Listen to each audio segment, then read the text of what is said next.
4 p.m. Do we have somebody who could lead us in the prayer?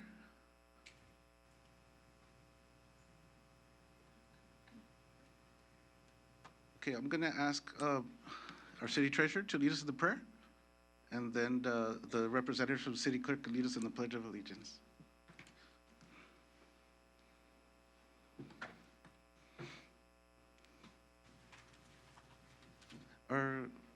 Ms. Dana Hunter, would you like to do the prayer?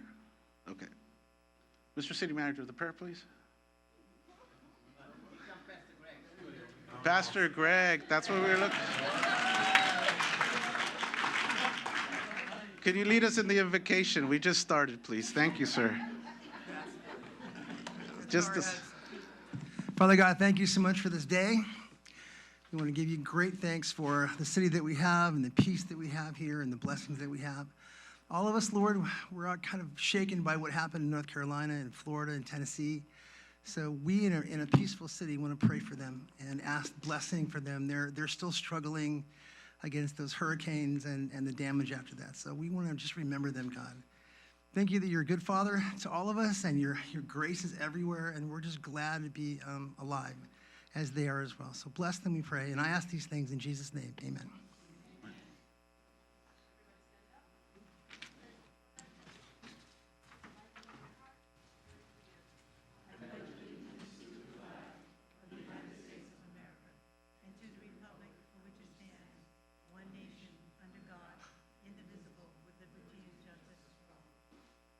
Thank you.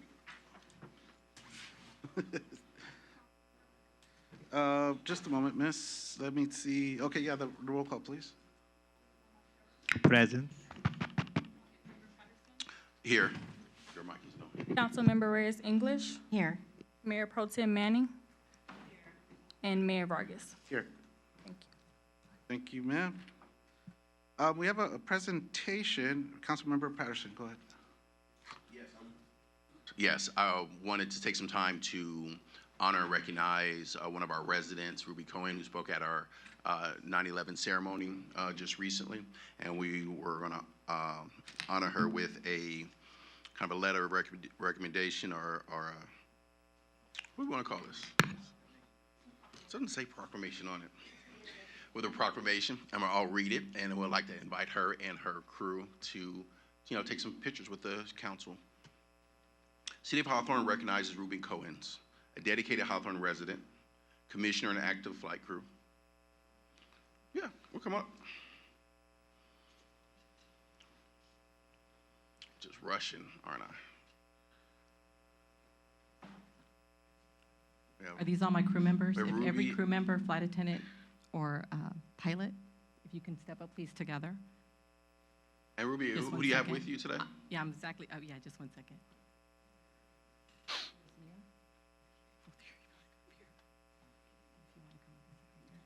Okay.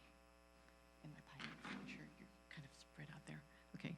Who I have here today are my flight attendants and pilots from each carrier. We're not going to say from what carriers because we're family. And that's the way I want it, because it's about remembering 9/11. I know there's a proclamation going out for me, but I stood here as a flight crew. Flight crew means my family. We appreciate you guys. Which is my whole crew. Go ahead. Awesome. We're going to read this, because it really is very appropriate, and I'm going to celebrate you guys. City of Hawthorne recognizes Ruby Cohens, a dedicated Hawthorne resident, commissioner, and active flight crew member for her extraordinary courage and strength in the face of tragic events on September 11th, 2001. Despite the unknown possibility of future or further attacks and the emotional toll, Ruby was called upon to fly a renamed UA-93 flight to New York just days after the attacks, bravely shouldering the weight of loss while serving her passengers, many of whom were government officials and FAA representatives. Today, she continues to stand as a beacon of strength and dedication, vowing never to forget the heroism of her colleagues and all those affected by the tragic events of 9/11. The City of Hawthorne and its City Council commend your unwavering commitment to service, exemplary bravery, and your contributions to the enduring legacy of resilience and remembrance surrounding 9/11. Recognized this 8th day of October 2024, signed by Mayor Alex Vargas, Mayor Pro Tem Katrina Manning, Councilmember Alex Montero, myself, Councilmember L. David Patterson, and Councilmember Angie Reyes English. Congratulations.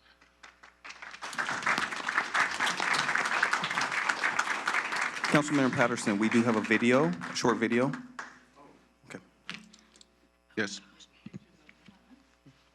Would you like us to play it now? Councilmember Patterson, would you like us to start the video? Yes, please. Let's take a look at the video.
You have anything else you want to share? I do. First of all, I want to thank the mayor, Mayor Pro Tem, and all the council members sitting on the dais today for allowing flight attendants and pilots to share our reflection on 9/11. I stand here with some of my colleagues, my crews, my friends, and my aviation world behind me.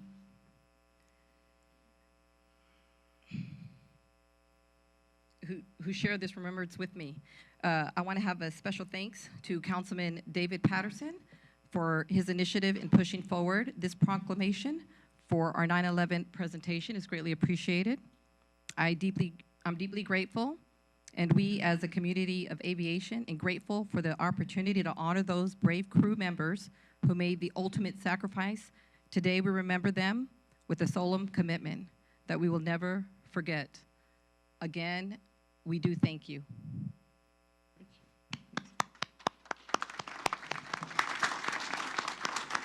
If you guys have anything you want to say before we take some pictures? Yeah, to the chair.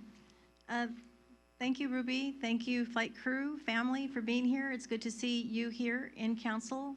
Oftentimes, we don't get this type of participation, especially from our neighbors at LAX and other major airports, so it's good to have you here.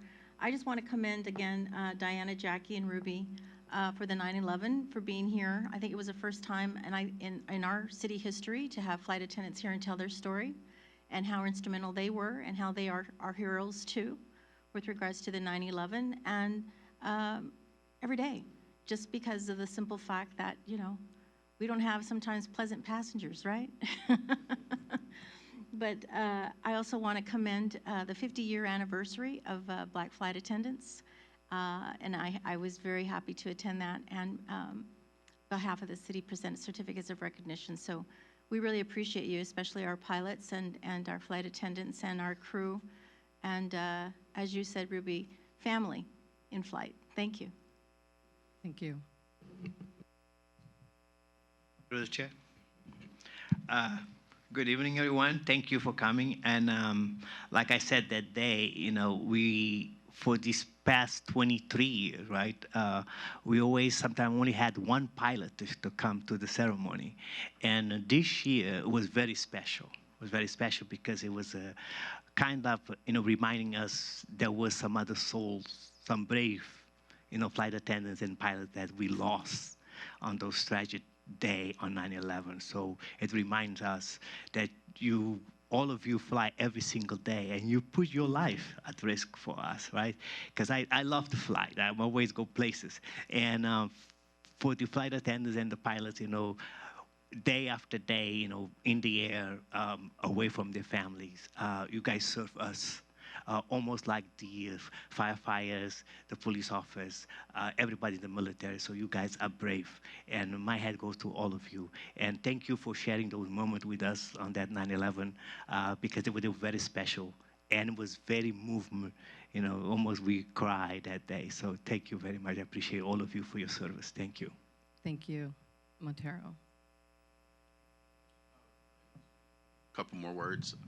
I definitely want to recognize the heroism for manning the airplanes soon after these attacks. I remember everybody was afraid to fly. Like, everything changed at the airport, and we just expect you guys to have it together and to kind of lead us when we are, you know, on a plane, and to kind of set the tone of what, you know, what's normal and what's not normal. And so I can definitely imagine there might have been people who might have said no in the days after that, and rightfully so. And the fact that you guys stepped up and continue to step up, we definitely appreciate you guys. Thank you. Before we start, I just forgot, not that I forgot. I actually wrote things down because I get very emotional when I talk about the cruise. And I just want to make sure that everybody does realize that it was 9/11. We have flight attendants. We have crew members. And everybody here, sometimes, we're everywhere, they forget that there's flight attendants and pilots. The first flight attendant, she's the first one that passed away on that day. Just want to remind everybody that we are first responders in the air and in the sky. And like I said, I do thank you, the City of Hawthorne, for allowing us to do remembrance. And hopefully we can keep on going if you'll allow us to remember 9/11. Again, thank you, Mayor. Thank you. I'm going to say thank you, Mayor Alex Vargas. Thank you, Pro Tem Katrina Manning. Thank you, Councilman David Patterson. Thank you, Councilwoman Angie Reyes English. And thank you, Councilmember Alex Montero. Again, we thank everybody, the firefighters, all the first responders, the police department. Greatly appreciate it. It was an honor to be there. And again, thank you from the crew, and thank you for remembering us. Now we can take pictures. Okay.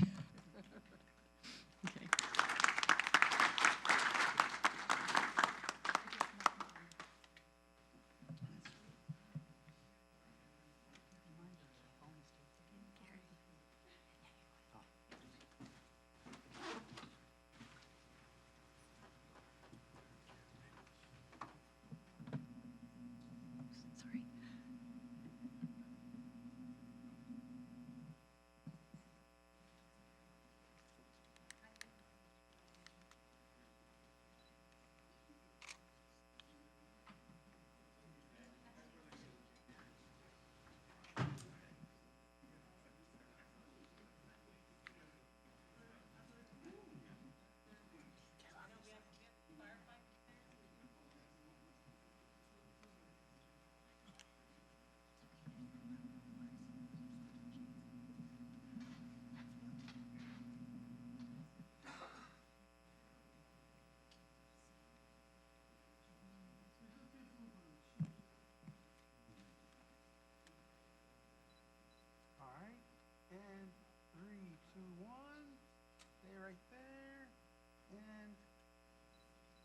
2, 1. 3, 2, 1. All right, good.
Eric.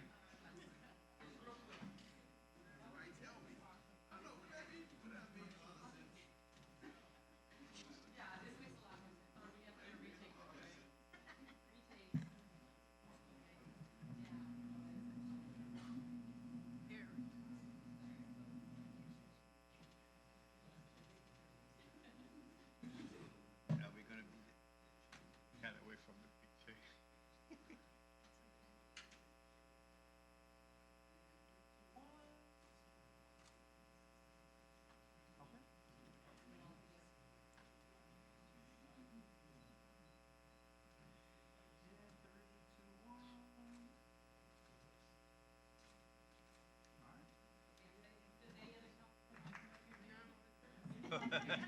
It's okay. Okay, that's guys. It's supposed to. Katrina, they have the certificate, they have the proclamation.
Thank you, thank you, thank you. We have a council member, Manning, who has a presentation. They put you as council member. Mayor Pro Tem? It came out like that right here. Hello? Mayor Pro Okay. Tem. Thank you, Mayor Vargas. So When we talk about bringing the city resources, this is a good example of our city bringing forth resources. I'd like to invite Audra Jones up to present. She is from the California Abundant Project, Birth Project.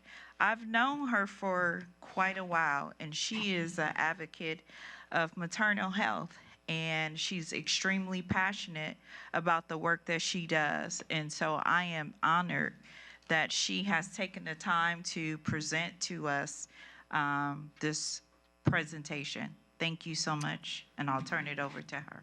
Is it? Oh, perfect. Thank you. Thank you, everyone. And thank you to my colleague and friend, Mayor Pro Tem Katrina Manning. Thank you, Mayor Vargas, and to the entire City Council and to the residents of the City of Hawthorne. And so my name is Audra Jones. I am the Birth Equity Unit Chief with the LA County Department of Public Health, Maternal, Child, and Adolescent Health Programs, and the Director of our African American Infant and Maternal Mortality Prevention Initiative. So I'm here to present on our Abundant Birth Project, which is a guaranteed income pilot project that we launched earlier this year in January. And our overarching goal of this is to support the most disparate folks experience the most disparate birthing outcomes, pregnancy and birthing outcomes. I'm not sure if many of you know, but Black women die at 3 to 4 times the rate of white women as it relates to pregnancy-related deaths, maternal deaths. We've had a few in this county as well as Black infants die at 2 to 3 times the rate of white women, white babies, I'm sorry. And so it's important for us to look at interventions and strategies to improve these outcomes, to ensure that our residents all are able to have celebratory pregnancy and birthing. So one of our interventions and strategies is the California Abundant Birth Project, which in LA County we are a part of a 4 California county project. And so what I'm going to share with you today is about the project, our eligibility and application process, what document verification is necessary, and how you can support us by referring pregnant women that you know between 8 to 27 weeks pregnant to our program. So what is guaranteed income? It is basically providing regular cash payments with no strings attached and no work requirements. Studies have already shown that these cash benefits help to improve health outcomes as well as improve mental health outcomes. So the Abundant Birth Project started in San Francisco with 151 participants. It was started by Dr. Zaya Malawa with the Expecting Justice program, and the goal there was to ensure that African American and Asian Pacific Islander women had an opportunity. It was the first guaranteed income pilot program for pregnant and parenting women. And so this expansion goal, Dr. Malawa reached out to several of us from different California counties to see if we would be interested in participating as the California Department of Social Services put out a bid for folks to submit an RFP to provide guaranteed income. Our next goal was to study and learn the impact of guaranteed income. So that is what we're doing at this time as our participants enroll and are eligible and meet with our coaches, and I'll tell you more about that as well. And then what we're further doing is making the case for guaranteed income and ensuring that this service should be available to all pregnant people who need it. And then finally, secure sustainable public funding for the Abundant Birth Project. So the counties that are participating are Alameda, Contra Costa, Riverside, and LA. What do we do and how do we provide this cash benefit? So for Alameda, it is an opportunity for pregnant women to receive $967 a month for a year. Contra Costa, $1,000 a month for a year. LA, $807 a month for 18 months. And Riverside, $616 a month. And this money is unconditional, and those who participate are also offered one-to-one abundance coaching. So we have coaches that are a part of our project in LA County to represent the 8 service planning areas. We have a coach for each service planning area providing services to our enrollees. And so this is just the expansion plan. Our goal in LA County was to provide this GI for 400 participants. The income threshold is $106,911. I shared the monthly amount and the duration. So let's talk eligibility requirements. For LA County, you just have to be a resident, be between 8 to 27 weeks pregnant at the time of the abundance drawing, which occurs every 2 weeks, be over 15 years of age. So we are also supporting our foster youth and our our pregnant teens that are eligible for the project. Also, they have to meet income requirements, which is stated, and I'll share that more with you. Now, the only thing someone has to do to be a part of this is meet one of the 5 criteria. Either identify as Black, have had a previous preterm birth, pre-existing hypertension, pre-existing diabetes, or sickle cell anemia. So again, I said you only have to have one of the top 5 risk factors to participate. What is coaching? So I'm a doula, which is a birth advocate. I've been doing this work in LA County for over 30 years. I actually used to work with Great Beginnings for Black Babies, and we had an office at the Hawthorne Mall some time ago when it was open and in existence. And so I've been doing perinatal health education for a number of years throughout with nonprofit organizations and with the county.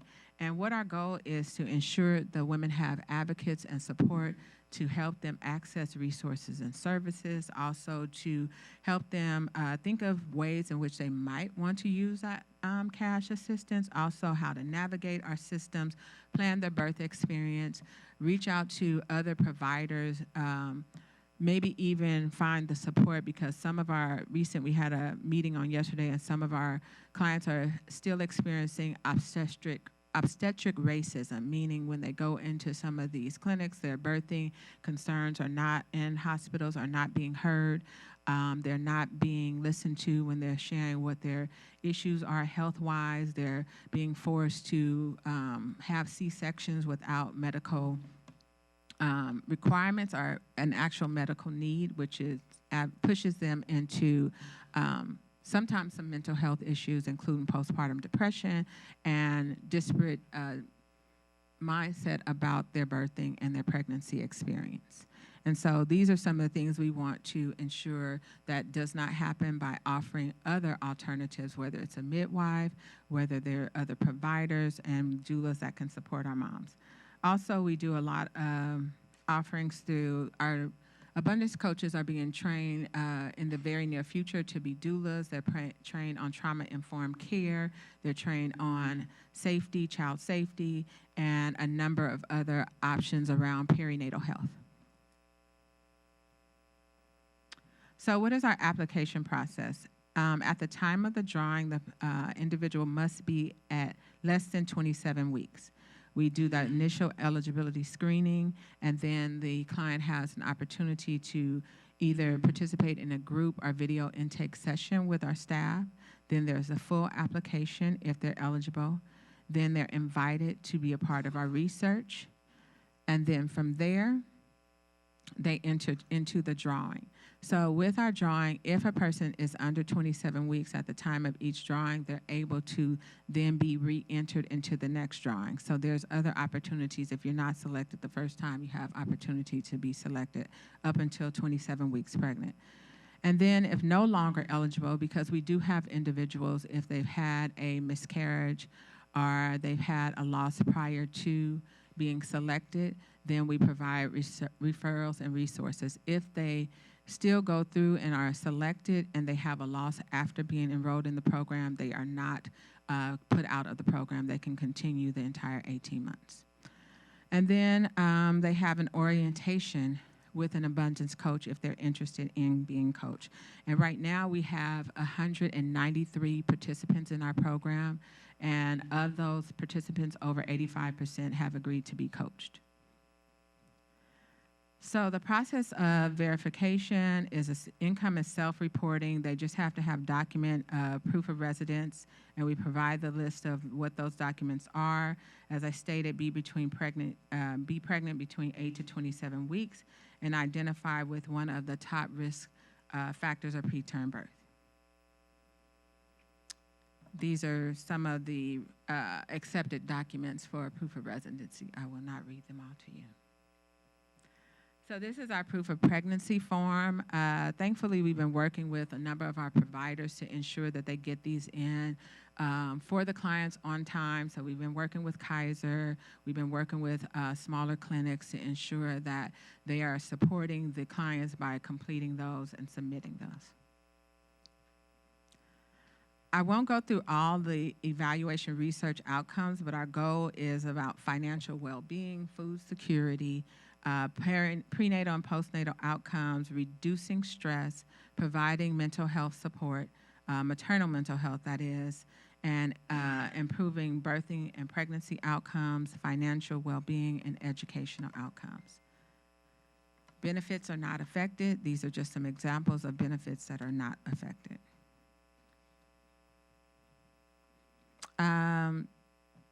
If you want to look up our eligibility facts, you can scan the QR code, and we also have that information that we share as well.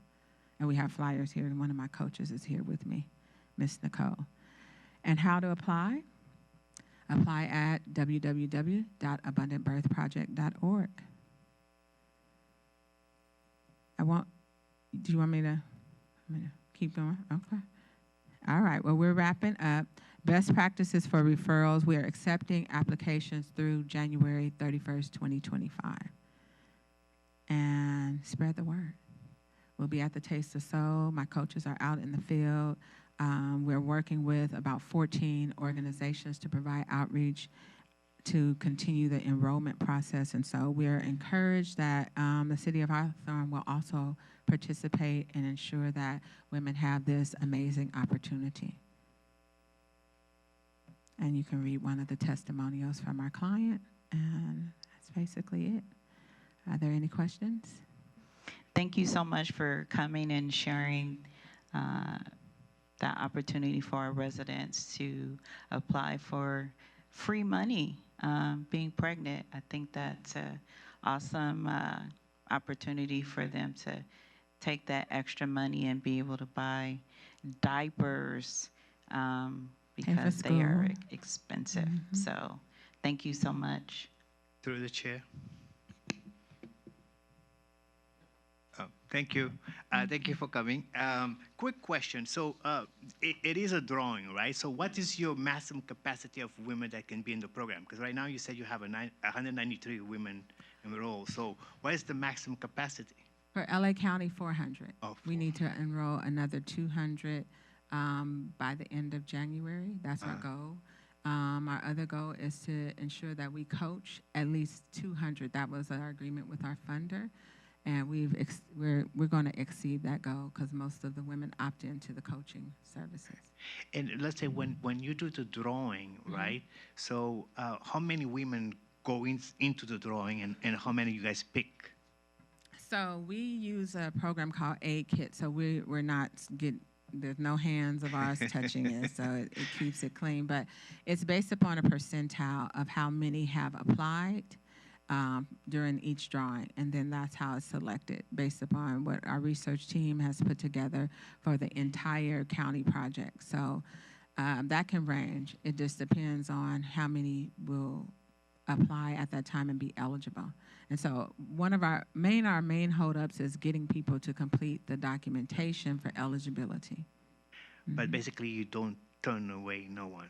We don't turn them away if they're under 27 weeks. And we don't get to select that. If the system sees that you'll be 27 weeks at the time of the drawing, they won't be eligible. Mm-hmm. Thank you. Thank you. To the chair. Thank you for your presentation. A lot of information. It's somewhat like the guaranteed income that they did recently in Los Angeles, right? Breathe. Now this is just for pregnant mothers. This one is just for pregnant mothers. There's a couple that are for pregnant mothers as well. Rising Community has one. And then I want to say it's the National Council of Jewish Women. They have one as well. And so there are a couple we came out at the same time. Some people applied for the same CDSS grant, but we are the only ones that are providing coaching services. No, it hits home. I have a daughter that actually code blue on her second delivery. And, you know, there are high risk in you know, the Latina, Black. And so this is just interesting that a resource like this is available. I was just curious, how do they come up with the monthly dollar amount? Because Alameda and Contra Costa looks like it's a little bit more. They base that on the California Wealth Income Index. So that's what we, you know, we fought for higher. We wanted at least $1,000. Yeah. And so we felt like we should. We even raised funds for that, but that was based upon income index and cost of living in each county. And so even San Francisco was higher. They just weren't able to participate in the project at this time. Yeah. Well, anything we But- could do to help, tabling here, upcoming events, you know, word of mouth, or, you know, show presence somewhere at our parks and things like this. We would love to do that. We're hosting events for our moms, so we're also offering the moms trainings. So we'll be offering them trainings to become doulas if they're interested. We'll be offering a myriad of educational resources, financial literacy, and just supporting them on their journey, even as parents. So now that Nicole has heard that, she will share with the team. So we will be calling around for spaces to host our events. Well, thank you for your commitment. Appreciate it. Thank you, and thank you. I pray your daughter is doing well, babies are doing well, so I appreciate it. Her 5th child, she's doing good. Oh, excellent, excellent. We love that. We love that. Thank you. Mayor Pro Tem Manning, thank you again. Much appreciation. All right. Thank you, ma'am, for being here. Thank you, Mayor Vargas, for allowing me to be here. Good stuff. You know, especially now that, like, you have to have both the mom and the dad working. And, you know, you want to have a family, and, you know, we want to promote that, right? We need more families, more baby, good, you know, children out there. And then just the work, you know, everything costs so much here in California, you know. That's the whole point. Medical services are suffering because, you know, they try to, like, try to pack in as many people, and, you know, in the day at the medical offices, and, you know, people don't get the attention, so. Thank you for that. We are working on what my director, Dr. Franklin, has coined Project 8,000, because we have 8,000 births annually by Black women in LA County. So for reduction of infant mortality, which Dr. Ferrer has really raised as one of our strategic priorities, is very important. And we're looking at, and we don't, even though our focus is African American, we're actually serving other moms and partner with our entire birthing community, and we've done lots of policy around that. And so just excited to participate and share and make sure we do all that we can to ensure we all have healthy families and resources and services. Thank you, ma'am. Thank you. Thank you, everyone. Oral communications, ma'am? Miss? Pursuant to Government Code Section 54954.3, all remarks should be addressed to the City Council as a body and not to any individual council member. During oral communication, speakers shall have 3 minutes to state their business. The Brown Act prohibits the City Council from providing a detailed response or acting upon any items not contained on the agenda. The governing bodies as a body shall have the discretion at the close of oral communications to refer any remarks to the city manager for study, investigation, report, and/or recommendation. I have 4 cards. Anybody who's wanting to speak will speak after these 4 cards are addressed or considered. Arlene Romero.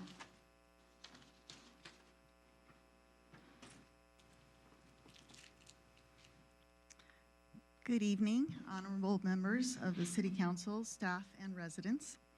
Once again, my name is Arlene Romero, and I'm the proud president of Sociedad Jose Marti.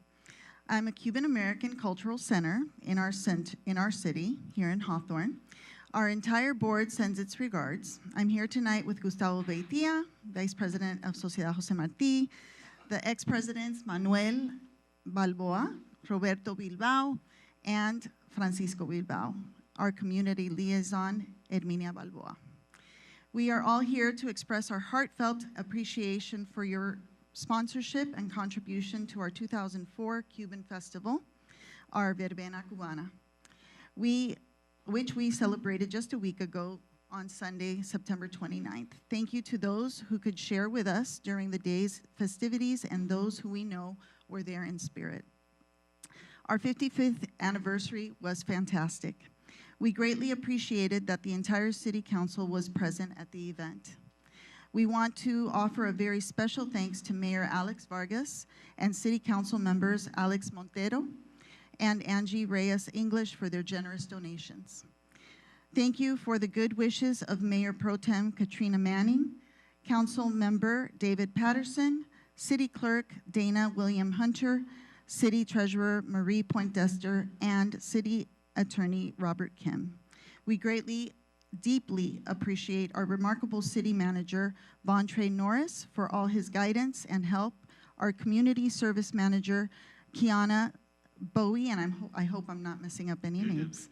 Our Chief of Police, Gary Tomatani, the Police Officers Association, Public Works and Licensing Departments, Hawthorne Community Television, and the entire City of Hawthorne staff for their commitment and for their hard work. Our Sociedad Jose Marti Facebook page will soon have a comprehensive list of all the wonderful donors, volunteers, and the generous corporate and business sponsors. We thank our magnificent residents and the many people from cities near and far who turned out for the event. It was our best celebration yet. The fundraising event helps Sociedad Jose Marti to continue our cultural, social, and charitable endeavors throughout the year. Finally, as we look forward to our future within our amazing city of Hawthorne, we plan to keep sharing our food, sharing our music and our traditions with our beloved adopted country, the great United States of America, here in Hawthorne, the wonderful city of good neighbors. Our eternal gratitude to all, and we hope to see you again at the 2025 Cuban Festival. Thank you so much and good evening to all. Thank you, ma'am. Let's give a big round of applause for such a successful event. And you know, it's like from what I remember, the 2 or 3 years ago, this was like a heck of a lot more people than the previous one. So it's growing, so it's continuing. Thank you guys. Please keep doing it every year. If you can have another one during the winter or something, that'd be inside, I don't care. Yeah. Tammy Lasvala? Tammy Lasvala, Boeing Company? Not here. Pat Donaldson? Yeah, Tammy. Tammy Lasvala, would you? Yeah, but she didn't come. All right, let's keep moving. Thank you. Okay. Good evening, Patricia Donaldson, President and CEO of the Hawthorne Chamber of Commerce. First and above all, I want to thank everyone for the golf tournament. It was a tremendous success. And thanks to our chief, who's the best chief in the world, and our city manager, who's the best in the world, and our captains, who are the best in the world. You know, I take up for the police officers. It was wonderful. It went so well. And I thank all of you for being there. Thank you so much. Okay, so our Halloween party is going to be a trunk and or treat, or both. And we're going to be giving out food and candy to everyone that comes October 30th, 6 p.m. to 8 p.m., where the Hawthorne Chamber is. And then we don't want to forget Thanksgiving, November 23rd at 1 p.m. We'll be giving out 300 turkeys and 300 bags of groceries. Christmas, December 23rd, 1 p.m., 500 turkeys, 500 bags of groceries, and tons of toys. And I just want to make mention, I'll leave our flyer here for everybody, and I'll bring more, and I think I gave one to Yvonne, that the Chamber does more events than any chamber in the South Bay. So we make sure that if businesses need money, we do what we can for them. We give out food to all the low-income and homeless families. And whatever we can do each month to help our community, we do. So I want to thank everyone for being involved. Thank you. Thank you. Rob Williams? Thank you.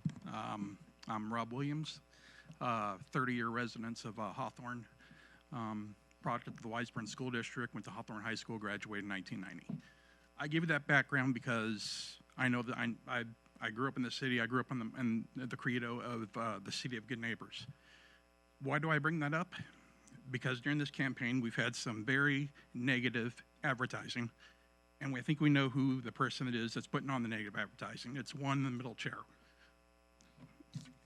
I received this mailer from the Vargas campaign about attacking Mrs. Reyes English on defunding the police. This is a complete lie. It is gaslighting, and I'm sick and tired of the stuff that's happening from the middle seat. On April 9th, you said to the other council people, I will hang this around your necks as it pertains to the city charter. This city was a sundown city. It was a whites-only city. And for you to bring up something so racial as hanging is a complete disgrace. And you never apologized for it, have you? And you haven't apologized for this lie. It's disgraceful. Thank you. Speakers, anybody who's wanting to speak, please form a line.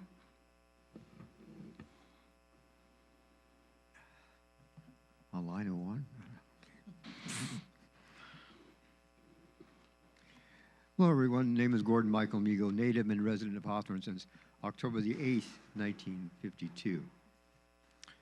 Over the past 25 years, Democrats, Republicans, and other political parties have complained about vote fraud in elections across the United States. The integrity of the election process can be compromised by unscrupulous people through various means who believe the end justifies the means.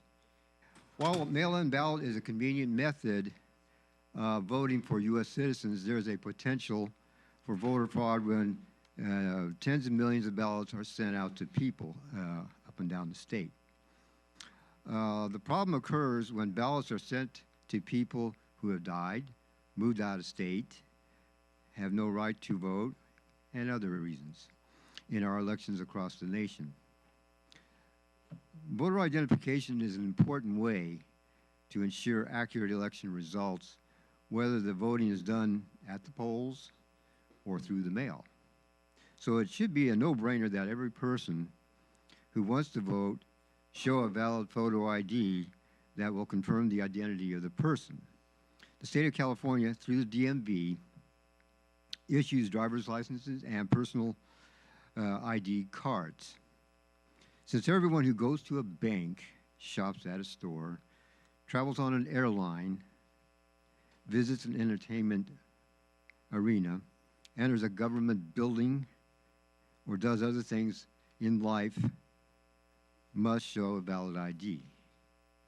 We must reject the nonsense that requiring such in an election is an attempt to suppress the right of people's voting, or an act of racial discrimination, or some other explanations.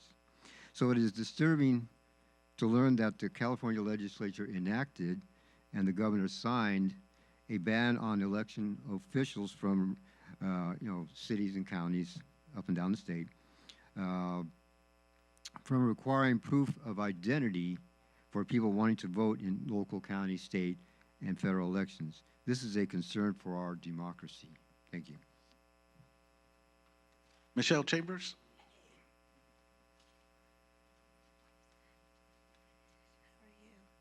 Good evening, City Council, Mayor, everyone. Thank you for having me this evening. My name is Michelle Chambers.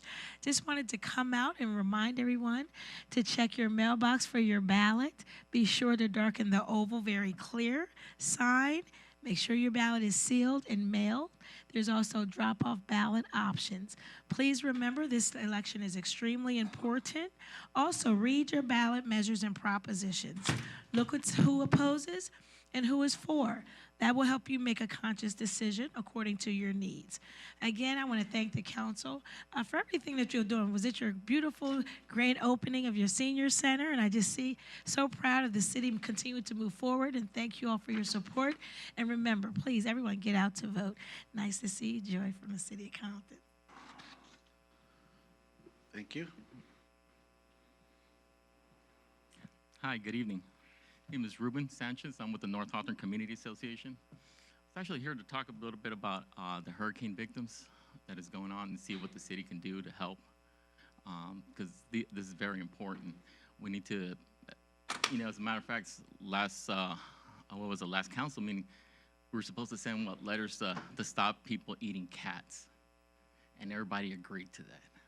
Now you got the same individual coming up here talking about racism.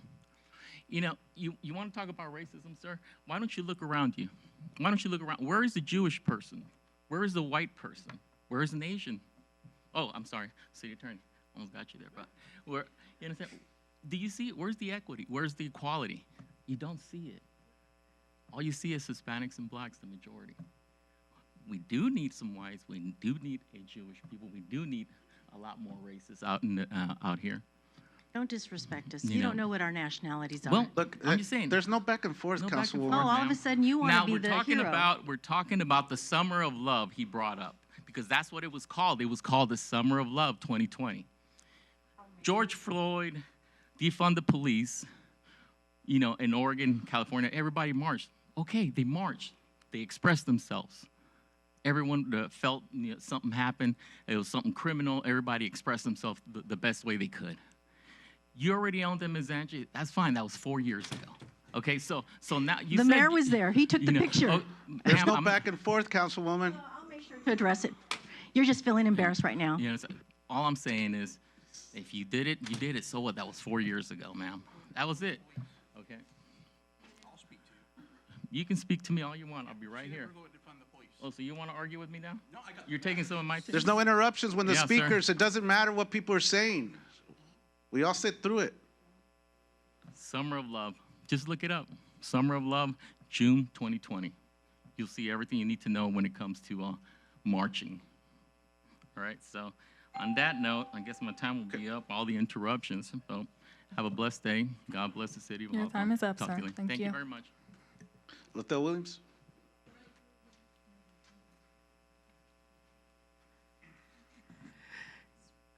Wow. Good, wonderful evening. Good, wonderful evening, City Council, Honorable Mayor, city officials, department heads. You're looking wonderful over there. You're looking truly brilliant. Just to bring a little fresh air to the past comments. Lethel Williams here, candidate for mayor, fresh mayor, as you can see.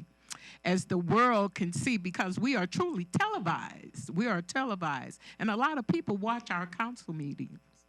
It is important to please get out and cast your vote for fresh city officials. Pay attention to who you're voting for the past few years. If you take it 2 decades to get it right, you know something is wrong. Red flag, red flag. I left my red flag in the car because I wanted to bring it. Red flag, red flag. You have the opportunity to get out and vote for fresh leadership.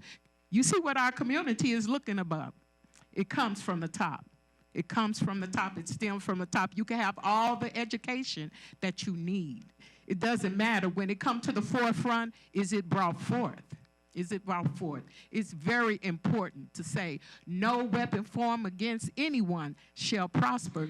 It's a freedom of speech type of country, and it will always be so, even for those that have in mind of touching other people's banners.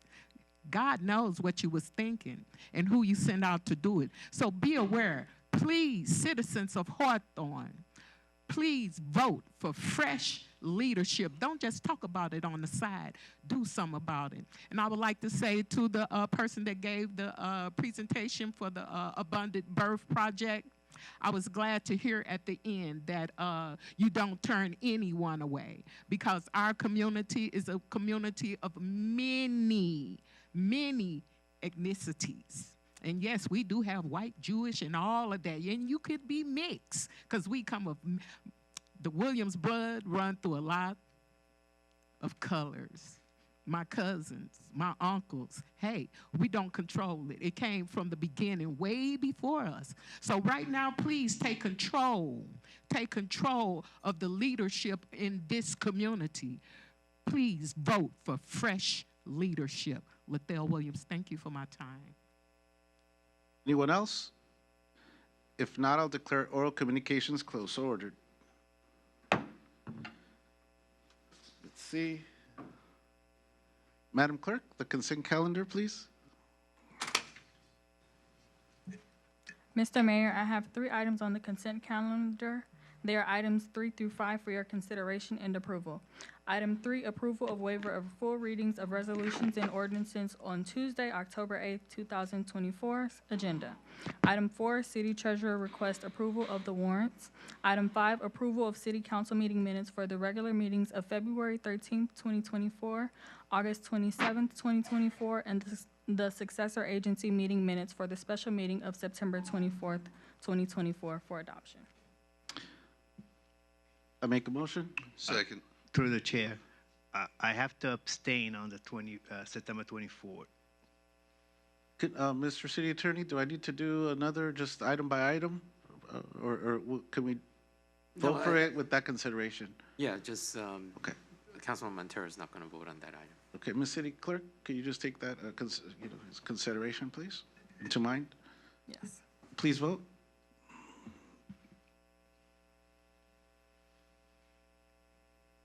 The votes are in.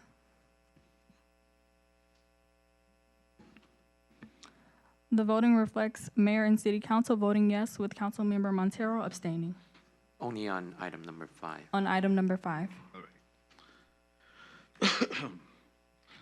We have an ordinance. Madam Clerk, item 6, please.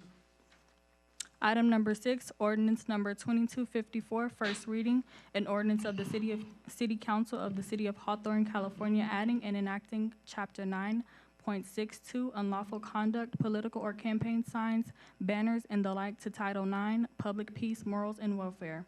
Division 5, offenses against property of the Hawthorne Municipal Code, and making a finding of exemption in compliance with CEQA in connection therewith. For introduction. I will introduce. Okay. Next, we have general matters. Madam Clerk, can you please read item 7 into the record? Item 7, progress of economic development 4-year strategic plan. Recommended motion, staff recommends that the City Council receive and file. Through the chair, Yes, sir. I would love to see if we have a presentation on this matter. Yes. Some interesting topics about the goals we had set in our progress thus far. I love for the community to hear about it. If possible, I'd like to introduce our planning director, Greg McLean. Sounds good. Thank you. The Hawthorne Economic Development Strategic Plan is a 4-year plan that was adopted in April of 2023, and the plan consists of 5 goals and 20 objectives to achieve those goals, all by the end of spring 2027. So I'm here to give the status on how we're doing. So goal number 1 was to create economic development strategies. And out of the 9 objectives, we've actually completed 6 of them already. They're marked as 100% complete. 1 is 50% complete, but it's only delayed because of personnel issues. And 1 is 10% on track, and it's on track. And 1 is also scheduled to begin in January, so that one's still on track. So goal number 2 was to develop revenue-generating programs for the city. One of the objectives is 100% complete. The other one is delayed by the cannabis businesses not being ready to be audited yet. Okay, number 3 was to improve development processes and customer service. 1 is 100% complete. 1 is 75% complete, but it is on schedule, and the other one is 10% complete, and it is also on schedule. And number 4 goal, update the zoning code. This one's only 50% complete because I am frustrated with the disorganization, so I'm addressing it. That chapter is a mess. Anyway, the other goal or objective is 25%, and it is on schedule. And then lastly, strategies for major developments. Our 4 goals, one is 100% complete, and 3 of them are 20 to 50% complete, but they're all expected to take the full 4 years to be completed. A lot of those that are complete have transitioned to ongoing projects, such as social media and things of that nature, where we just keep working on it and keep improving it, even though we've achieved our goal. So in summary, 9 out of the 20 objectives are complete, 11 of them are in progress, and only 1 of them is behind schedule. So I think we're doing fairly well. Thank you. I make a motion to accept this. So move. Please vote.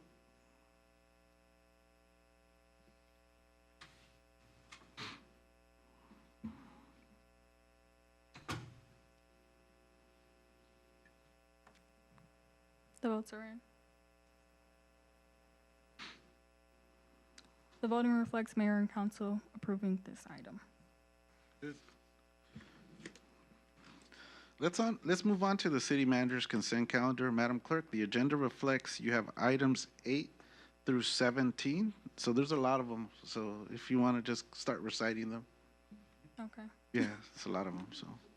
Item 8, progress payment number 10 and final acceptance in the amount of $122,282.20 due to Elecnor Belco Electric of Chino, California for Hawthorne Boulevard Mobility Improvement Project Phase Number 2. Project number 23-01. Item number 9, progress payment number 1 in the amount of $264,094.06 due to Sequel Contractors Incorporated of Santa Fe Springs, California for 120th Street improvements, Crenshaw Boulevard to Feltwin Avenue. Phase 2, project 21-03. Item 10, progress payment number 3 in the amount of $279,537.50 due to Doja Incorporated of Ontario, California for Zella Davis Park renovation, project 24-04. Item 11, progress payment number 14 and final acceptance in the amount of $285,610.13 due to Elecnor Belco Electric of Chino, California for highway safety improvement project, traffic signal upgrade and reconstruction 120th Street improvement project, Prairie Ave to Felton Ave, project 21-06. Item 12, award of contract for City of Hawthorne New City Yard, project 24-02. Item 13, agreement between the City of Hawthorne and Comcape for the setup and annual licensing of code enforcement software. Item 14, approved blanket purchase order for South Bay Regional Public Communication Authority. Item 15, progress payment number 7 in the amount of $918,822.25 due to Classic Engineering and Construction Incorporated of Orange, California for Hawthorne Housing Rehabilitation of City-Owned Properties 2023. Project 23-09. Item number 16, non-disturbance and attornment agreements related to the assignment and sublease of Hangar 8 and Hangar 13 at the Hawthorne Municipal Airport. Item 17, agreement contract between the City of Hawthorne and Destiny Software Incorporated for the purpose of replacing agenda creation software. Mr. Mayor, that concludes the city manager's consent calendar. May I have a motion to approve items 8 through 17? I move. Second. Please vote.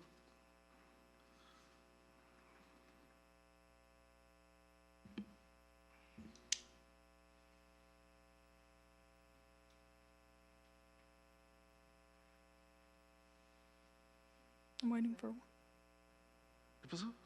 You good? All right. Votes are in. Yep. The voting reflects mayor and council voting yes on items 8 through 17. Okay. We have a discussion action item from Councilmember Mayor Pro Tem Manning. You guys got to fix this stuff here. Mayor Pro Tem, ma'am.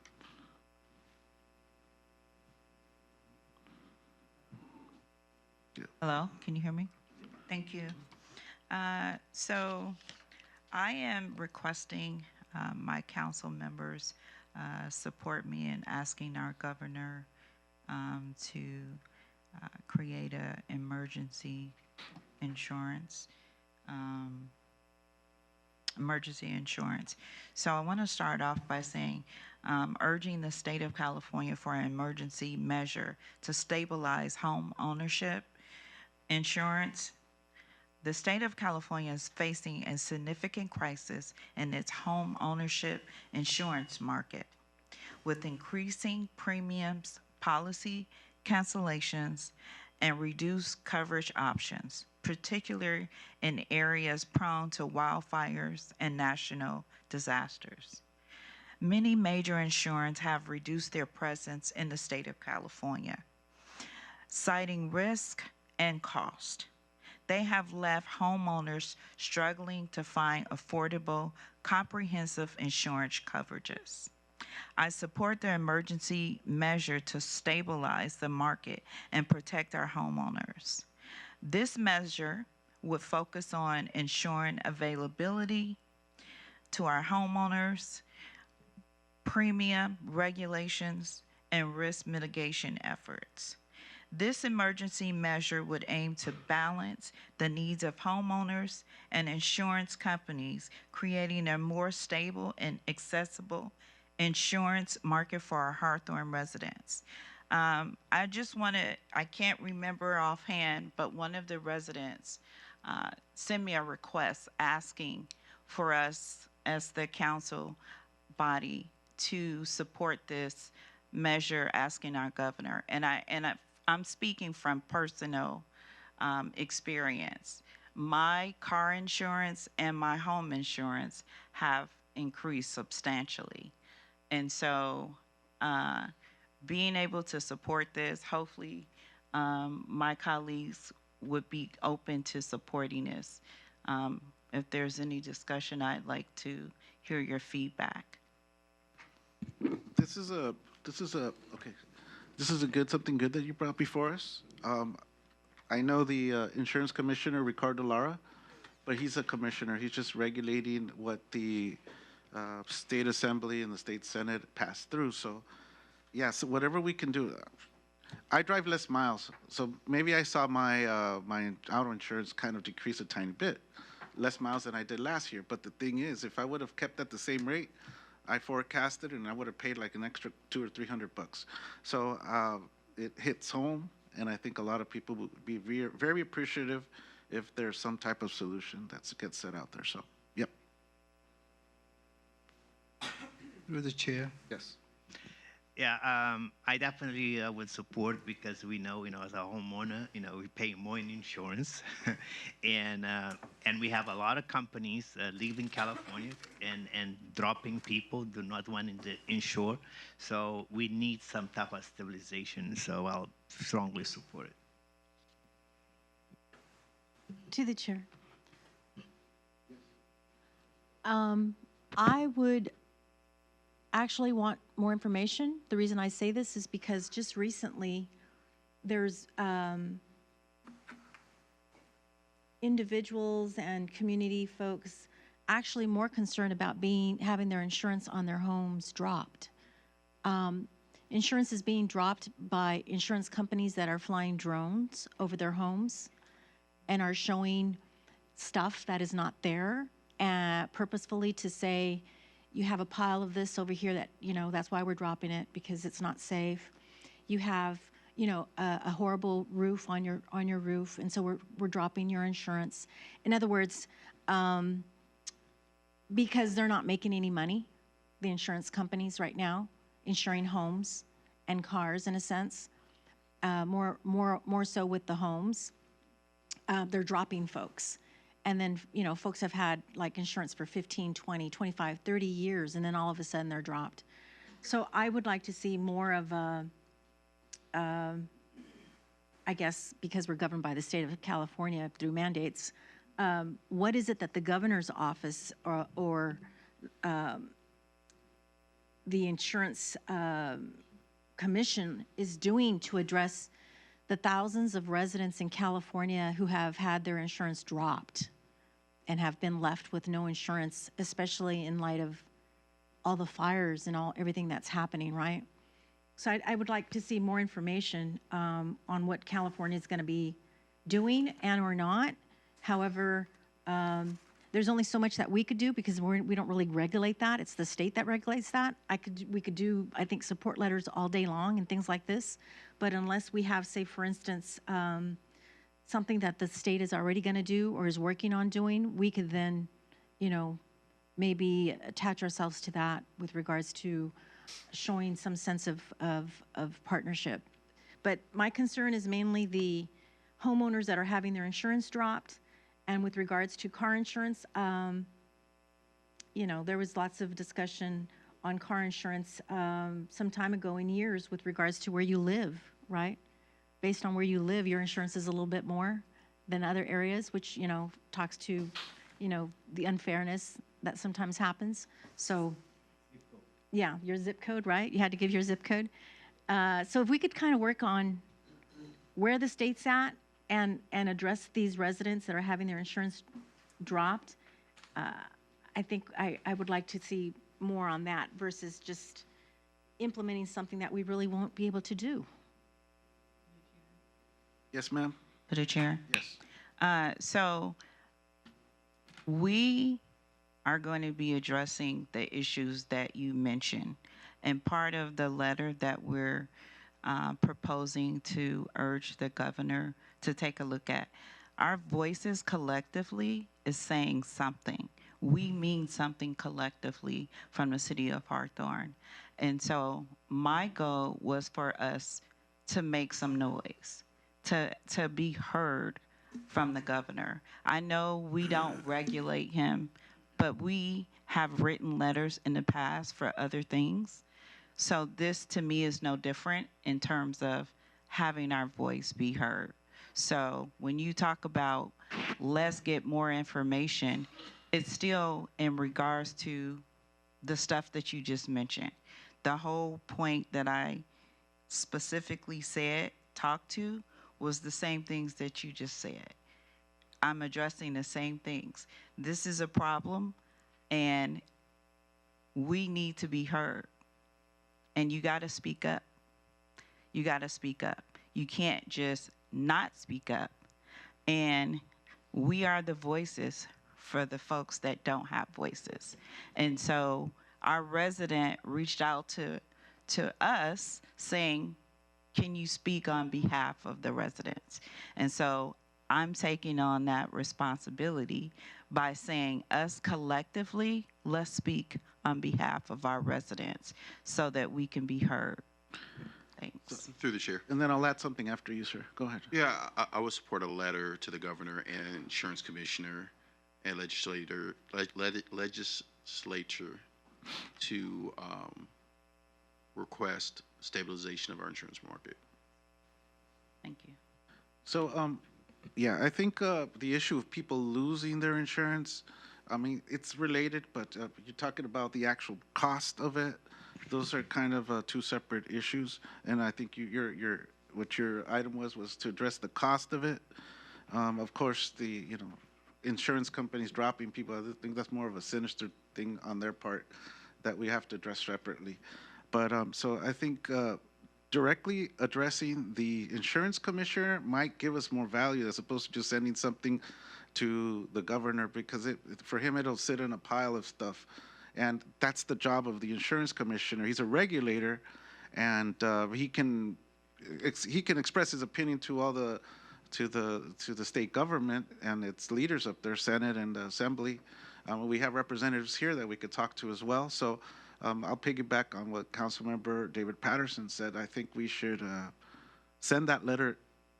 I think we should focus on the insurance commissioner, who will be a voice for us to the governor, as opposed to the governor, thinking the governor's going to listen to us as well. But we could copy them, right?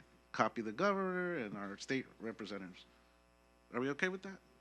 How would you like to close it out? I was just reading the request on the agenda bill. So it's a request that we send that request to all of those parties. It is? So Okay, so yeah, so, right. All right, do we have concurrence? Yes. Okay, Yes. awesome.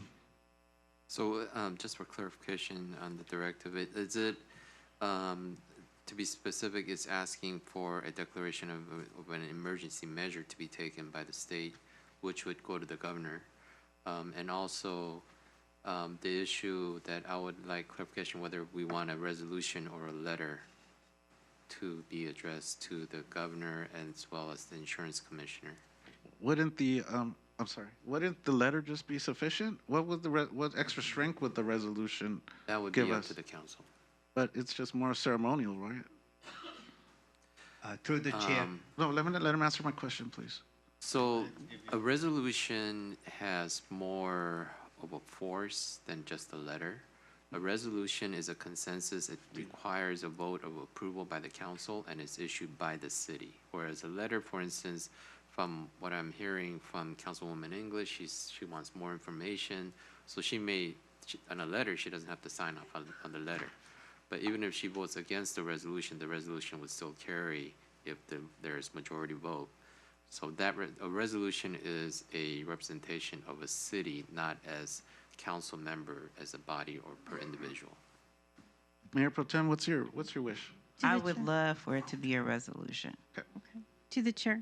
I was first. Yeah. I don't have no problem with doing. Did you have the? Yeah. I just want to point out something here. It's good to send letter to the insurance commission letter, but who has the power to declare California emergency measure is the governor. Okay, now, so the governor is the one who has to issue an emergency declaration, so then could stop the increase of the homeowner insurance or all type of insurance until they do availability studies to see what to go for. If the legislator wants to take the bill to the floor for him to sign something. So we can do both, send letter to commission letter and send a resolution to the governor to say we want the declaration of emergency. Okay. Councilwoman. To the chair. The reason I asked for more information is because I know there's a lot of complaints right now with regards to what's happening, and I made some of the mentions of what's happening. So who's to say that there isn't something that they're already working on or, getting ready to announce or provide? So that's my thought. I'd like to see if they're working on something. If they are, can we get that information on exactly what that language is? And then be able to, have an effective resolution with language that speaks to maybe those points that the governor will make or be bringing down, and be able to do, I think, a little bit more. But it's kind of hard to send something and they've already have something in the works that they're working on. I just want to make sure that we have, communication. I mean, I support both the letter and the I support both the letter and the resolution. I did get some information that it looks like our Commissioner Laura has taken some action to help provide relief to our homeowners, and so I would like to support that as well. Provide a letter of support. Letter of support and resolution, right? Yes. Concurrence? Yes. Okay. Mr. City Attorney, please. And any additional information you could get us in the process, that'd be cool, right? Yeah. During the process. Because before we send it off, we all have to approve that the language is to our liking. And so during that time, we could find out the information that you are requesting to include in that letter and resolution that we send. So we can find that information out and add that in as well. So for the clarification, the resolution and the letter will address the cancellation of coverage of homeowners and auto insurance and the increase in premiums. Yes. Yes. Sounds good? All right, thank you, guys. Thank you. Okay. Elected officials' reports and recommendations. It's asking for a vote, isn't it? Number 18, there's a move and a second? Through concurrence, it's good enough, right, Mr. City Attorney? Yes, there's enough consensus for support. Elected officials' reports, recommendations. Ms. City Treasurer, Marie Poindexter. Good evening, everyone. Thank you for coming out. Thank you for being a part of I don't know what this was tonight, but being a part of the political process. Pastor Greg, I don't think they heard you at the beginning of the meeting, but with that said, God bless you all and have a good night. Miss City Clerk, your delegate, Miss, would you like to give us your report? Yes, good evening. My name is Joy Post. I am your Deputy City Clerk of the City of Hawthorne. I do have a couple of announcements from the City Clerk's office. I just want to let you guys know that we did attend the Los Angeles County Clerk, Registrar Recorder's annual City Clerk Summit, which was very informational for us. We shut down the office and we were able to attend and get a lot of information regarding the voting and the elections to be able to aid you guys. Also, just a reminder of the notary services available at the City Clerk's office upon appointment. The phone number is 310-349-2915. And also just to inform you all that our City Clerk will be graduating from the CMC training on October 22nd. So you'll see me here again, and that's all. Thank you, ma'am. Great. Does the elected city clerk have anything, or was that sufficient? Thank you, ma'am. And it's good that you were doing what you did today to bring her up to speed. And you did an excellent job. Let's give her a round of applause. That's pretty good. That was for you. Councilmember David Patterson. Thank you, Mr. Mayor. I have a couple directives. First, I want to thank the community for coming out and participating in the process. Love to see the community and love to hear what's important to you and get your feedback. We can't serve you without understanding what your needs are, and I always appreciate when people come out and make their voices heard. I want to thank our police department for your hard work. Over the last number of weeks, I've been calling them a little bit more at different community members' requests, and they have stepped up big time, and I appreciate you. And I want to congratulate our staff for all your hard work and all the extra hours you guys put in supporting all the community events and all the different initiatives that the city has. We've had a number of groundbreakings and grand openings over the last few weeks, and our staff is always there in great support and providing comfort to our new businesses as well as our community. So we appreciate you for that. A couple of directives. One regarding our social media program and outreach. One, I definitely want to commend our city and our staff. Over the last 6 years, our social media presence has been created and has blossomed over these last 6 years. And I think we can do a little bit more. And so I would like to see a budget really for our social media. We produce great content, but it's not getting the reach that I think it could. And I think that we should invest in spending money in pushing our social media out throughout the city and the community so it can be seen. You guys may or may not know, but the way the Facebook platform operates specifically, no more than 20% of your followers will see anything that you post, especially on the business page. The way that they make money is through requiring businesses to run ads to push out their content. And so we have great content, but it's not getting to a lot of our community members. So I love to have that be a regular thing, that especially events that are pushed out, using money throughout the community. And I think maybe we should even look in creating a email distribution list for events that are happening throughout the community. And one way we can kind of get that going is through a really robust social media campaign that asks for individuals to opt in to that email distribution. So we can create a landing page, we can push that out through social media. It costs a few $1,000s to hit the whole city, and do that a couple of times, build up our own database that way. Those that want to be informed, want to be communicated with directly to the city, we can just kind of push a button and send out an email. In addition, to continue to look and see if those that are subscribed to our 311 app, if there's a possibility to push out notifications to that, so there's two-way communication there. But definitely think that we can benefit from increased communication with the community.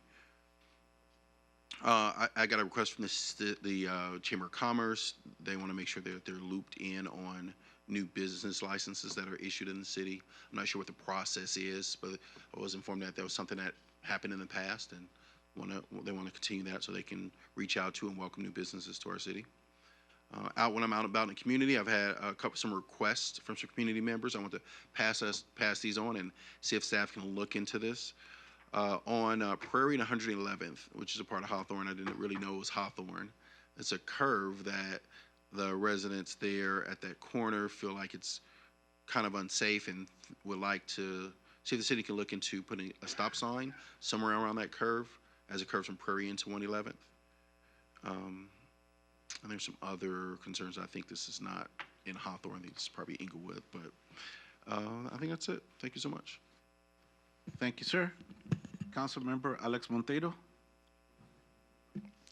Thank you, Mr. Mayor. Again, good evening, everyone, and thank you for coming. Thank you for listening to us at home.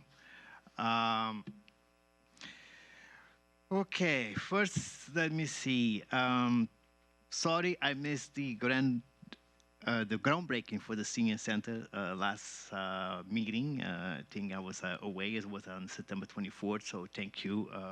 I have some families in town that came all the way from west coast of Africa via Florida, and so I had to do some family affairs. So, but thank you for holding the fort without me.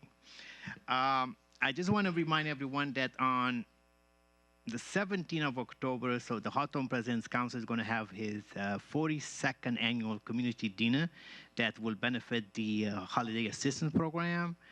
So we know we raise money for Thanksgiving and Christmas, and most of those needy families is from the Hawthorne School District, all the 11 schools. So we provide Thanksgiving gift card for them to go do their own shopping, and also Christmas Target cards for them to go buy their own toys or necessary goodies. I just want to mention that the senior citizen resource fair is going to be on October 22nd at 10 a.m. to 1 p.m. at the Memorial Center. So make sure that all the senior goes there, because we're going to have a lot of providers providing information and service, with blood pressures, medical needs, and some other emergency prepared, et cetera, so make sure you'll be there. Saturday, October 12th, this Saturday, we're going to have a collection of paper shredding, compass, and e-waste at the Betty Ainsworth parking lot. So make sure you bring your paper to shredder, and you can also you can get some compass, and bring your e-waste, okay? I want to thank the ladies that came from the California Abandoned Bird Project. Thank you for that. And you're going to be getting an invitation for the April resource fair that we do in conjunction with my colleague here, Missing Angie English. We do a resource fair in April, so you'll be invited to be there, okay? And thank you for all of those who came to share their concern. And let me speak a little bit about what's been going on the political arena in Hawthorne. I did watch some of the candidate forums, or debate they call it. I have to ask the people of Hawthorne, because I received my ballot in the mail yesterday. So I want the people of Hawthorne to pay attention, because you have people that are lying to you. You have candidates that have been lying to you, pretending that they want to help Hawthorne, but they have not done that for almost 2 decades. Then they want to build a team, and that team also is lying to you.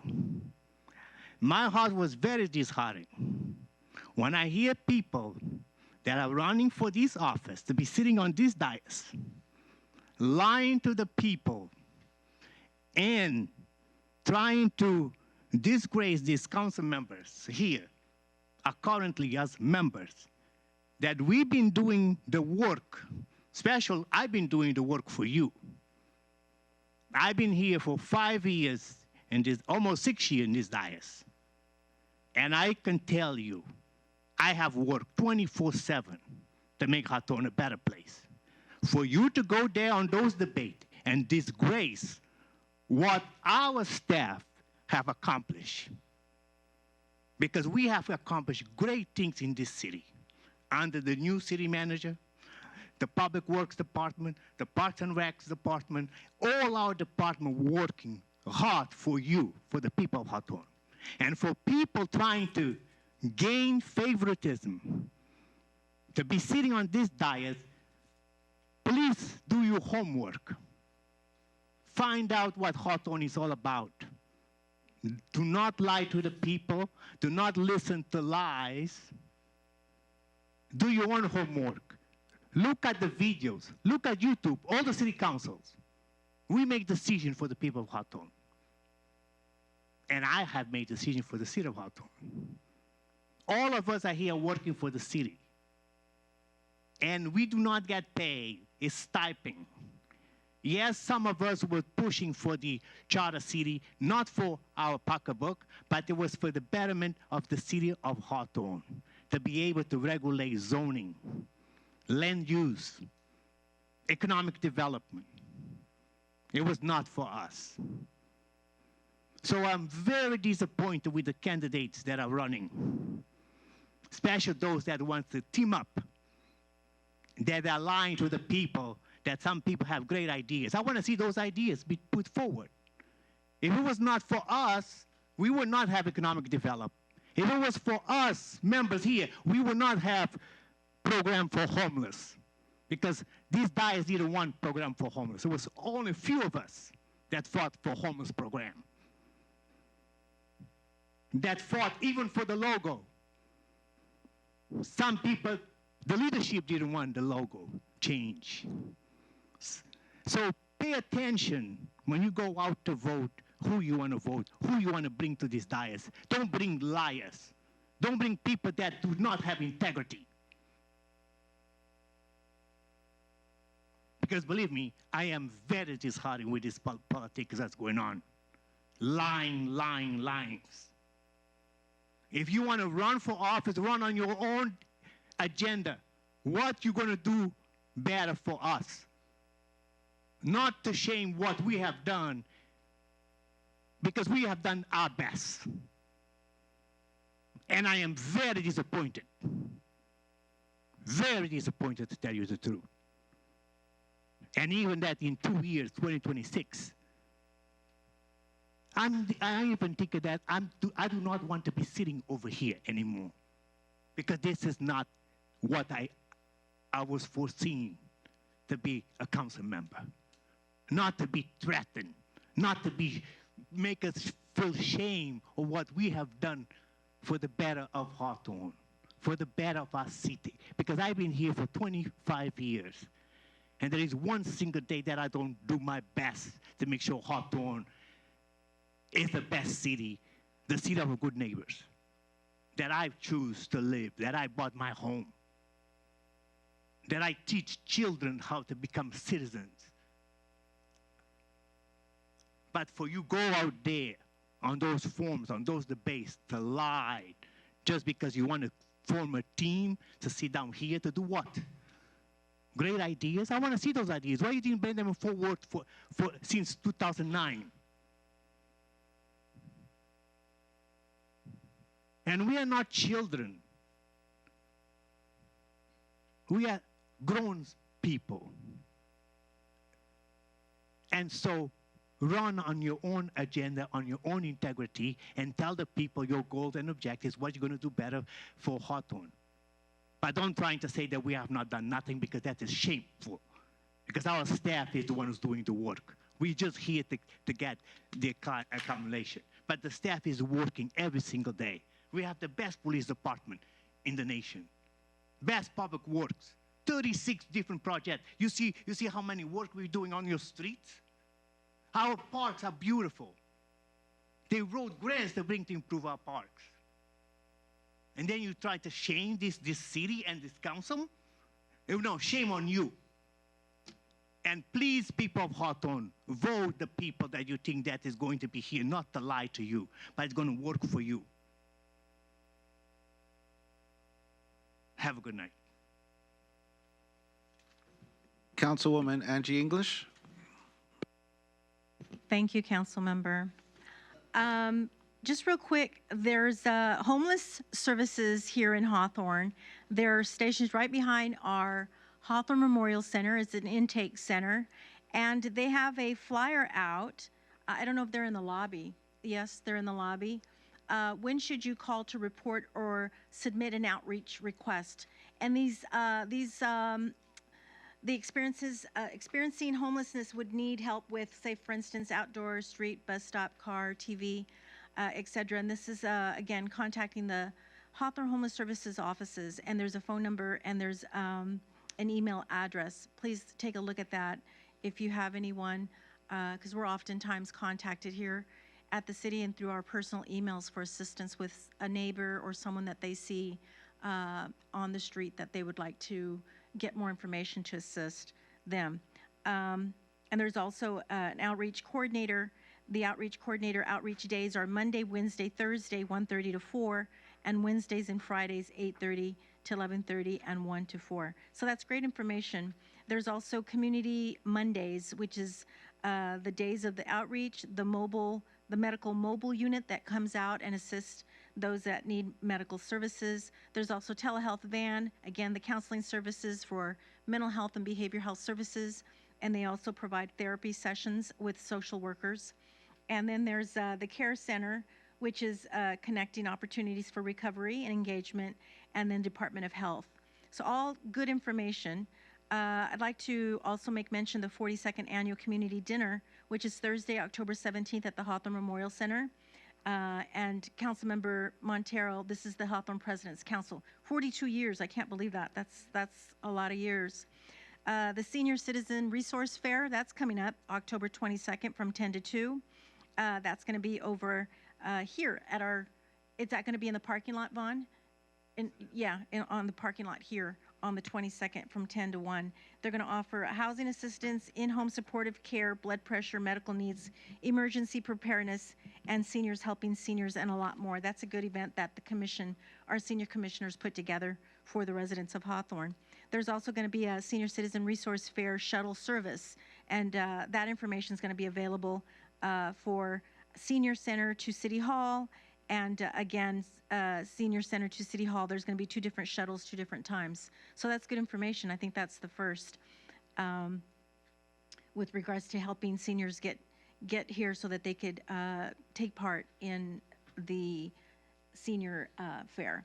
There's 2 events happening, Thursday, October 29th, and Saturday, October 26th.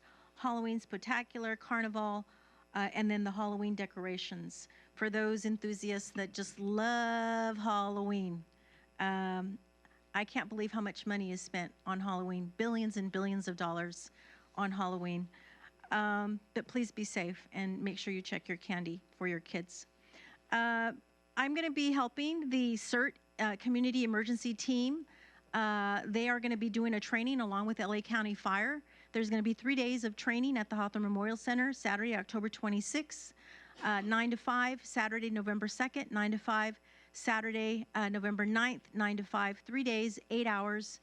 This is for you to get your credentialing for CERT so that you could be a certified individual helping in the community should there be an emergency. And as we all been feeling and knowing, we've been having a lot of earthquakes and some movements. So it's good to be in the know and have some community members volunteer to sign up to volunteer so that they could be certified. It's a long process. I tried it myself, and I did 7 years with the mayor's office in LA, and I'm glad I did it. However, this one's very intense, and God bless all those ones that are doing the CERT training. It's a lot of hours, but there's a lot of dedication. Vaughn, I'd like to ultimately provide lunch for those 3 days, the 26th, the 2nd, and the 9th. I'm going to be looking for assistance from donations from various businesses and or organizations to help with the cost. However, with my stipend, I want to take a look at that to see how much I could fund those 3 days. The lunch box is great, but I'd like to see if I could do a hot meal for those 3 days. And we'll get to talk about that offline. I want to thank residents and friends and colleagues alike. I was honored Sunday as Democrat of the Year, and I received some great certificates of recognition and proclamations, and I can't express enough and thank you to our prestige legislators. And I also received here a certificate of recognition from our county assessor, Jeffrey Prang. And I didn't get an opportunity to thank anybody there, so this is the perfect time to say thank you to the folks that gave me certificates of recognition. Our Assembly Member Tina McKenna, thank you so much. There was also a certificate of recognition from Assembly Member, Mike Gibson.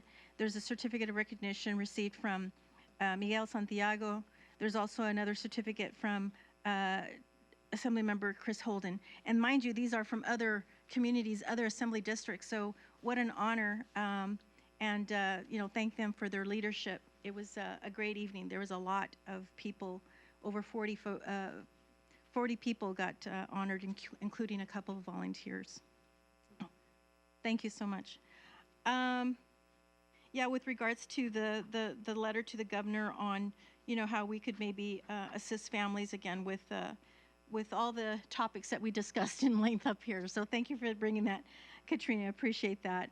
I'd like to congratulate again for the Cuban Festa we had.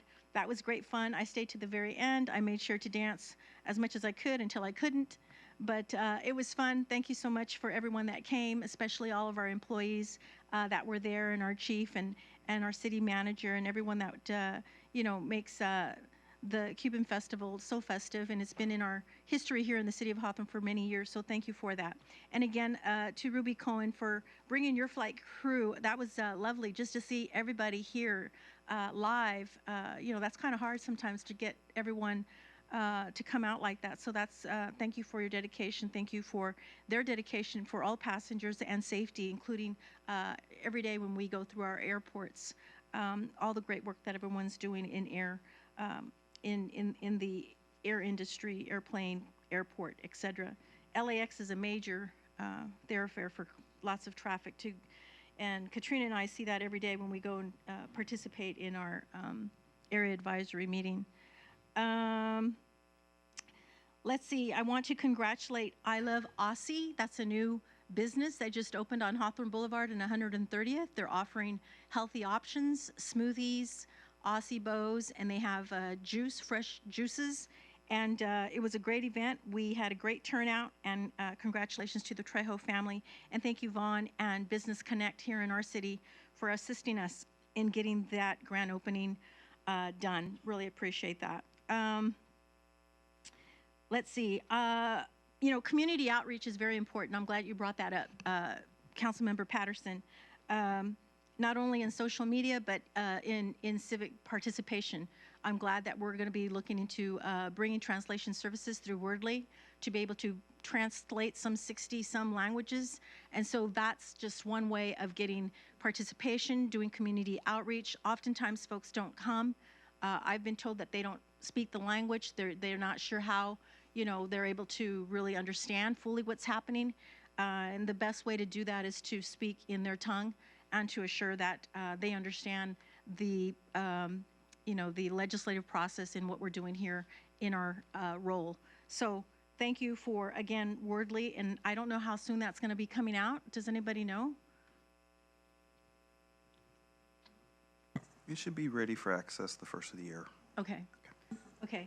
And I just want to conclude by just basically saying thank you to everyone that has been providing, the council debates, being able to participate in those and be part of the process so that folks can clearly see everyone that is running. Folks can hear, their interest with regards to what each one has to offer in their race. And all I'm going to say is that I've had great support from folks calling, and everything else doesn't win elections. So thank you so much. I appreciate that. And, it's really hard for me sometimes, and it is disheartening to hear with, some comments made here this evening. Don't ever let anybody tell you what your nationality, ethnic, race, or anything else is, okay? Born and raised in Idaho. My parents from San Antonio, Texas. My mother died when I was 12. My father said to his 6 kids that he had to raise alone. Anybody could take anything from you. They could take your car, they could take your house, they could take your job. They could never take your name. So be proud of your name. And so when you hear me speak like this, it's because it's my name. And I don't, take that lightly. So respectfully, there's good engagement when you want to debate an item or a discussion. But when you start going disrespectfully with other things in mind and just being ignorant, that's a totally different, discussion. But again, thank you everyone for tonight. I look forward to, we talked about our senior center. Did we talk about the opening of our senior center? Yeah? Okay, well, it's going to be a great senior center, and the seniors are going to love it. I look forward to the transportation component of it, because we need some transportation so we could get our seniors to public outings and have some recreation with our seniors. But we're doing great things here in the city with the new Public Works Yard, a new city hall, a new senior center. These are three great capital projects. A lot of work has gone into it, and it's all through the leadership of Vaughn and his staff and all the department's directors, and can't say enough. So with that, hope everyone has a good night, and don't let the bed bugs bite with regards to the Halloween fun. And I think that's it. Thank you. Mayor Pro Tem? I'm going to be short. I want to say I would like to buy raffle tickets now for next year's Cuban Festival, because you had some amazing gifts. I missed out. So I want to buy some now. That way I can get all of the first. I'll for sure win next year if I can buy them this year. And I want like 1,000 tickets. Okay? Thank you. The Cuban Festival, it was beautiful. I bought my daughter. We had a great time. Thank you so much for inviting me and having me. It was great. Got to see a lot of good friends there, and the DJ was great. He did a good job. I really enjoyed the mixture of music. So thank you so much. Also, I want to commend Ruby. Unfortunately, I wasn't in town. I wasn't able to make it, but I've been hearing wonderful things, and we appreciate you and your commitment to the city. Thank you so much. And thank you really for bringing your crew and your family to share with us. So we appreciate you. It is on my heart, and I'm going to follow what my heart is telling me right now.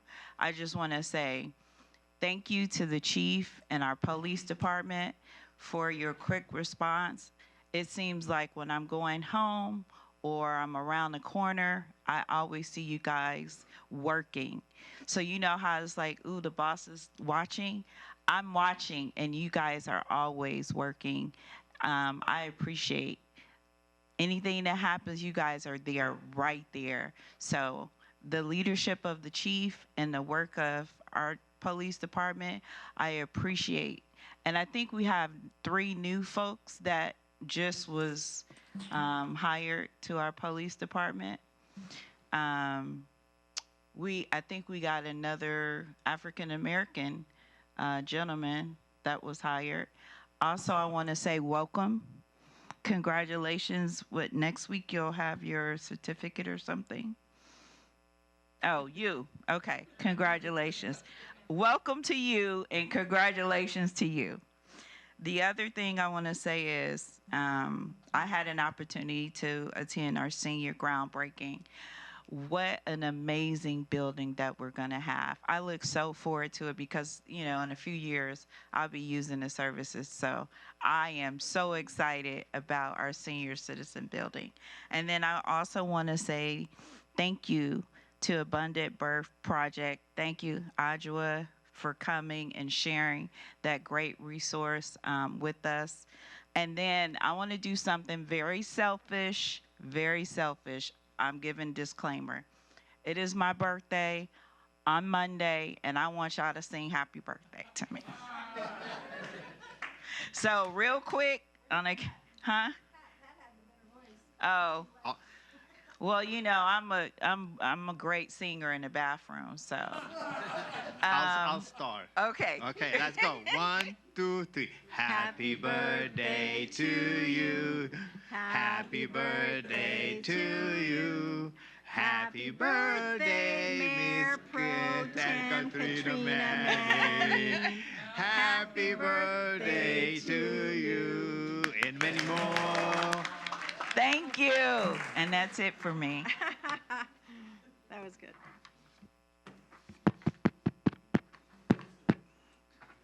Thank you all for being here. We do have another birthday that's for somebody that's not here today, but it's always present. Gordon Michael Migo. Is he here? He left, but he's always a constant presence.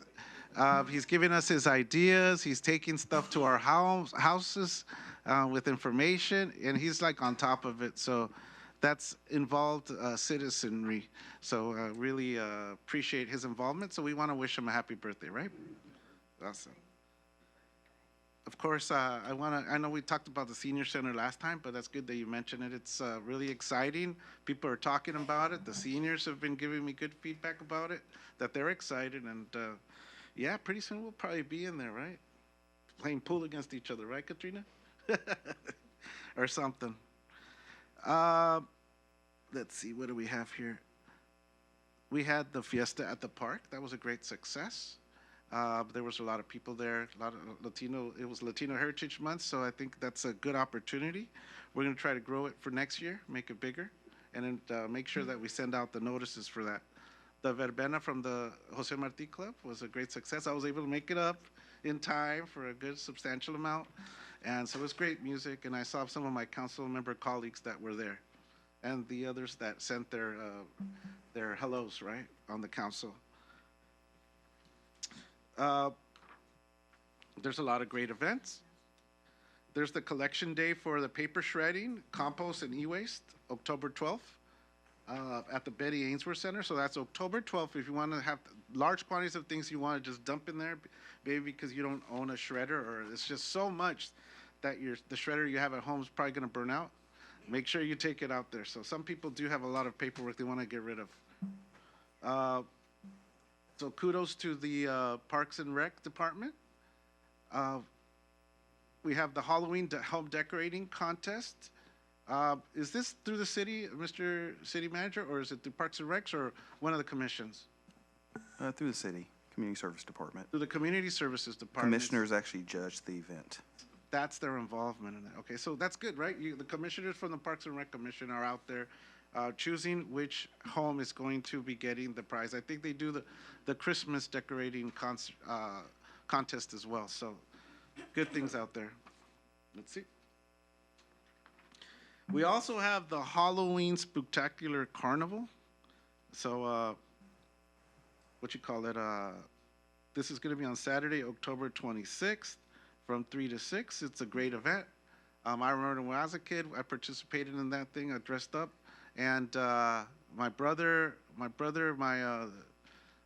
Jerry was a contestant, and he won first prize actually.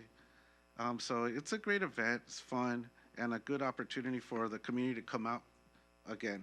But we're not going to leave the senior citizens out. We are going to have a senior citizen resource fair on October 22nd at City Hall from 10 to 1. What day is that of the week? October 22nd? Tuesday. So it's on a Tuesday from 10 to 1. So there's a possibility if we can bring some of the seniors from the senior center, transport them over here, or just take the services over, or whatever's easy, just so we can pass on those benefits that they would find at the resource fair, and we pass those on to the senior center. Okay? So there's a lot of opportunities there. Huh? They have a van. Oh, awesome. Okay, awesome. And then Touch a Truck event. It was just overloaded. There wasn't any parking, so any parking at all. Ronnie was there. He was taking care of the St. Joseph Parish Fiesta, right? Your security, overnight security over there, and Ronnie. That's what I wanted to say. Let's keep Ronnie in our prayers. He's kind of going through something, a difficulty, a medical challenge that he's going to overcome because we're going to pray for him, right? Okay, so we'll be keeping you in our prayers, brother. But the Touch Your Truck event was a great success. I went and I couldn't even find any parking. It was promoted so well. And I want to give kudos to the Community Services Department, Parks and Rec Department, the support of the Parks and Recs commissioners and all the commissioners that came out. Families not only from Hawthorne, not only from Hawthorne's core area, but all the other, Holly Glen, Holly Park. We had Bodger Park. We had Parkside Village. We had people from Fusion, 360, every single, Del Air, every single corner of Hawthorne was represented there. Not only that, we had people from outside, from the beach cities. The promotion that was done was not just, well, it's a great success, a successful event. I know I came up with the idea like a couple years ago, and we put it into effect last year, and so now it's just, hey, you know, let the city take care of it. But the thing is, it just shows you guys what can happen when you just have a simple concept that brings out family, children. It's not doesn't bring just the seniors. This doesn't bring out the adults. Doesn't just bring out the teens. It brings out the whole family where they can come and participate, and that's what the big draw was. So much that this event information was grabbed and put on a lot of social networks out there, moms organizations, moms blogs, etc. So this just took on wings of its own. So it just goes to show how you can have an event that doesn't cost a lot of money that's going to be a big success. That's what I'm about. So let's keep those things going.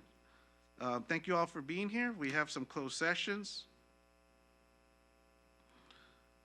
We have 4 closed sessions. Are we going to discuss them all in sequence, Mr. City Attorney, so we can just discuss them all in a row, or do we have to come out on each one?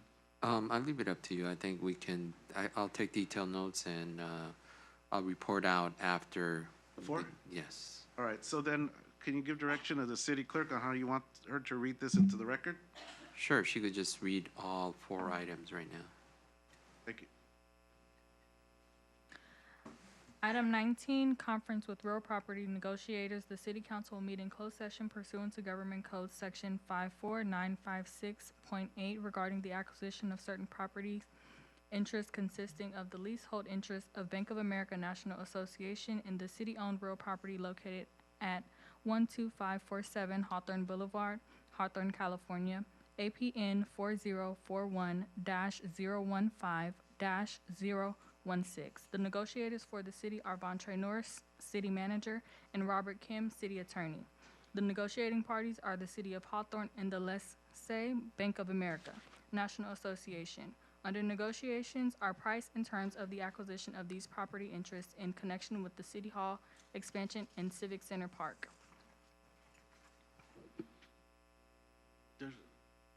Item 20, conference with legal counsel, existing litigation pursuant to Government Code Section 54956.9D1, name of case, Rafael Salgado versus City of Hawthorne, et al., LASC, case number 21STCV41556. Item 21, conference with legal counsel, existing litigation pursuant to Government Code Section 54956.9D1, name of case, People of State of California by and through the City of Hawthorne versus M&A Gabi et al., LASC, case number 21STR-CV00869, name of case, M&A Gabi versus City of Hawthorne, LASC, case number 22STC-P03914.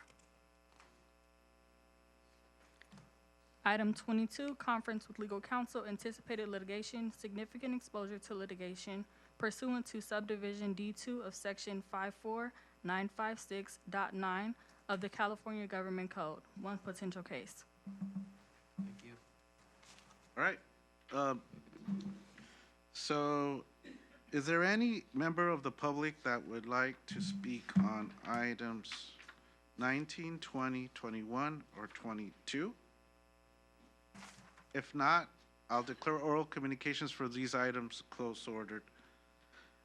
We will now recess the city council meeting to conduct a closed session for a conference pursuant to the agenda at 8:03 p.m. We are in recess.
Mr. City Attorney?